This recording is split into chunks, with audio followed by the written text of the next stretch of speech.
All right, guys, listen. Our guest tonight is one of the most decorated indie wrestling stars today, Mr. Sami Callihan. How you doing, buddy?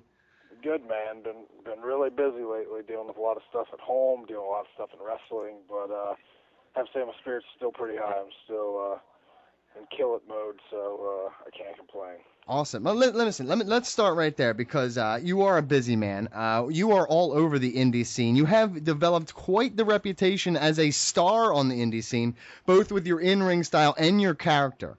Just talk about like what goes into making Sami Callihan tick. And listen, I love your promos. You've become a real sensation on the indie scene. Talk about just like what that's like for you. Well, man, it's one of those things like you don't know it till it happens. Like you always want to be that guy in the indies. You always want to be one of the top guys, and when it actually happens, you don't even realize who you are half the time. Like I like to say I'm a pretty modest guy. But like it's one of those things that like I'm always like, oh, like people say stuff to you, I'm like, oh, whatever, and then one day it just kind of clicks with you, like, damn, like I'm that guy now, and I didn't even realize it. It's one of those things like I always work as hard as physically possible. Anything I do, I used to be a 325-pound fat kid, and just because of wrestling, I lost that weight to get in the shape I am now because I actually wanted to be an asset in the wrestling business. So there's no like 50% for me. There's no B show. It's always 100%, 150% pedal to the metal, full throttle in everything I do. Now, listen, you have a hard-hitting style in the ring, that's for sure. But you talked about people who give you credit. We have guys on the show, indie guys all the time. Guys like Adam Cole, Michael Elgin, even Matt Hardy mentioned you as a name he loves to fight. He would love to fight again. As much as it is for guys like us to tell you how good you are, what is it like to hear like indie wrestlers tell you, like, man, you got what it takes, dude? It's amazing. Like even if you don't see it in yourself, sometimes just to hear from your peers, like is an extra bit of gratification that you really need to make yourself feel wanted, make yourself feel like, wow, like I'm the real deal right now. Like if all these people are saying it, even if I don't think it in my mind, like some aspect of it has to be true. Let's go to Mike Chiari. Oh yeah, Sammy. I'm sure you're well aware at this point that there's rumors running rampant about you in WWE. There's been talk about you undergoing medical testing. There's been talk about you possibly coming close to finalizing a deal with WWE. So, is there any truth to any of those rumors? Are you closing in on a deal with WWE? How are things looking on that front for you? I really don't know, man. It's one of those things like there's rumors. The only rumor that I'll say is absolutely true. It's a big deal for me. I'm the first wrestler that got booked on Mars. It's coming up in a couple months. I'll be taking a 10-month tour. It'll take about 6 months to get there. I'm actually going to be the first wrestler to wrestle Martian on Mars. Is this real life? What is going on here? I don't know what's going on here. I'm telling you, man, wrestling on Mars. Wrestling on Mars? What about the moon? Like, shouldn't you start with the moon? Nah, man, we're going big. Like, we're going You WrestleMania just fucking status fuck right the off moon. bat. We're going all the way Skip to the Mars. moon. Listen, I thought WrestleMania 100 would be from Mars, but I get fuck it. What show is that going to be on? What's the supporting card? I really don't know, man. It's one of those things. I'm the first wrestler announced for it, so we got to see who gets announced for it later on. Okay, that's awesome. Okay, Brandon Galvin, go ahead. Well, speaking of wrestling in Mars, you have wrestled all over Earth, and the running argument on this show, because we have the panels from Philly, Chicago, and New York, and so we all believe that our respective cities are the best place in the world to has the best fans. What's your favorite place to wrestle? I'd say the East Coast is always a home away from home, even though I'm back living in Ohio now. East Coast is always amazing, but California for PWG, their crowd is absolutely amazing. It doesn't matter if it's kick to the midsection, they're going nuts. It's a place that, like, it's real special to go there. It's not like a normal wrestling crowd. Like in California and LA, it's kind of like the trendy thing to go to pro wrestling, so you never know who's going to show up. One of the actors from True Blood was there a couple months ago. The lead singer Paramore's been there. Like a bunch of random celebrities have been there, so that's kind of cool. But I'd say my absolute favorite place to wrestle in the world is WXW in Germany, because that crowd just respects wrestling more than any crowd I've ever wrestled from. They're right up against the ring. There's no seats. It's just people banging on the ring. For instance, at 16 Carat tournament a couple years ago, it was me and Big Van Walter in the finals. And I got put through a table on the outside, and as I was getting counted out, the crowd physically picked me up and carried me and threw me back in the ring. Oh, dude, that's awesome. Let me talk to you about now. Let's get back to in the ring because I'm a mark for in ring action. Your stretch muffler finisher, one of my favorites in wrestling today. Just talk about where you came up with the idea for that. Maybe who you took it from, because every move's taken from somebody, we all know. But who's your inspiration for the move? Maybe. Well, it was one of those moves, like, I wanted a submission finish, but I wanted something to be completely different than everyone else and something no one else on the Indies was doing. So I went and I was looking through submissions, I was looking through online, and randomly, with one of my friends, Rich Swan, we were playing an old SmackDown game from, like, 2001, and it had the game, that move, in the move list for your creator wrestler, a.k.a. the Brock Lock, because Brock Lesnar used to do it a little bit differently back in the day. So I was like, that's it. That's the move I'm going to do. So I started using it, but I kind of changed it to my own style. Like, I think I'm the only guy that actually lays down with it in grapevines, the legs around the body. Everyone else usually stands with it because they're usually a lot bigger than me when they do it.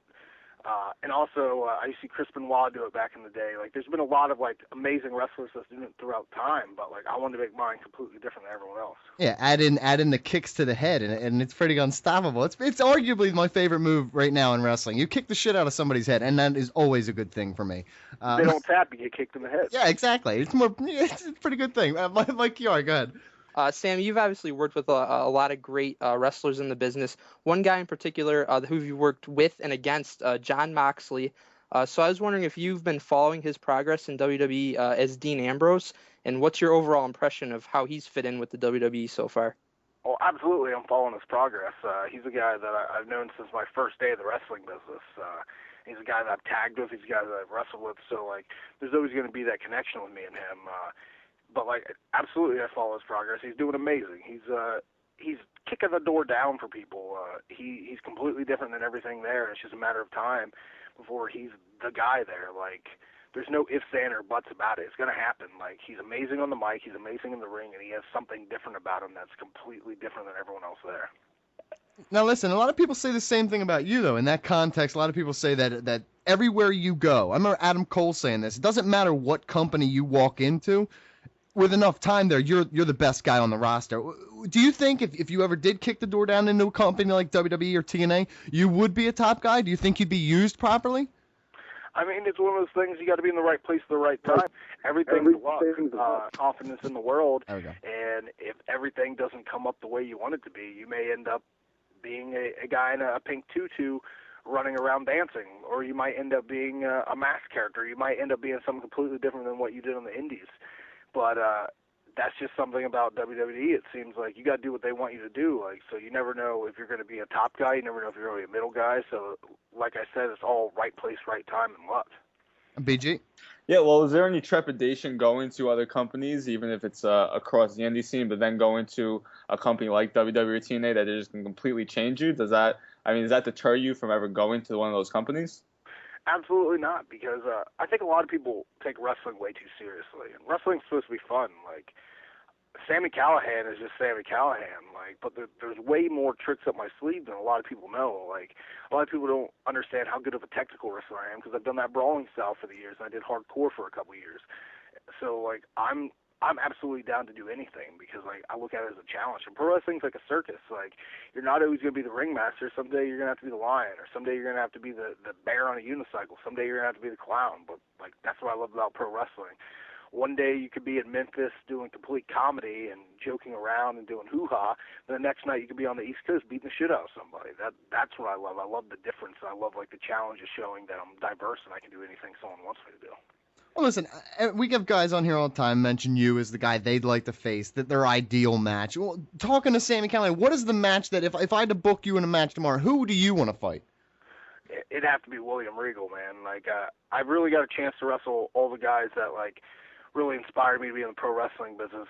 Like, I got to wrestle Fit Finlay in 3 matches all over the world.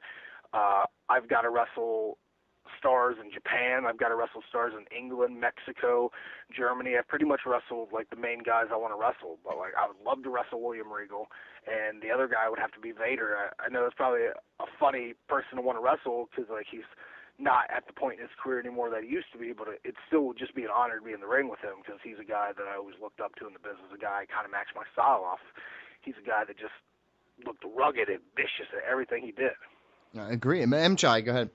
Yeah, Sammy, there's a lot of guys in the WWE right now with a background similar to yours, and they're thriving. Guys like CM Punk and Daniel Bryan, Seth Rollins, Dean Ambrose, who I mentioned earlier. When you see these kind of so-called indie guys reaching the pinnacle of the business, does that make you more confident in your ability to transition to a company like the WWE or TNA or any type of bigger company?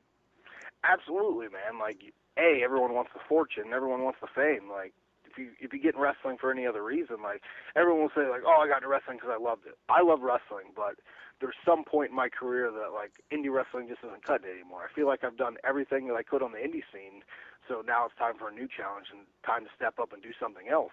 And the reason these guys are doing so good is because they've had the time to go all over the world and learn all these different styles and learn little tricks of the trade that other people that get straight in the business and go right into WWE, they never learn because they never had that opportunity to go all over the world and learn other things from, like, amazing veterans and amazing guys that, like, can teach you those little things. PG?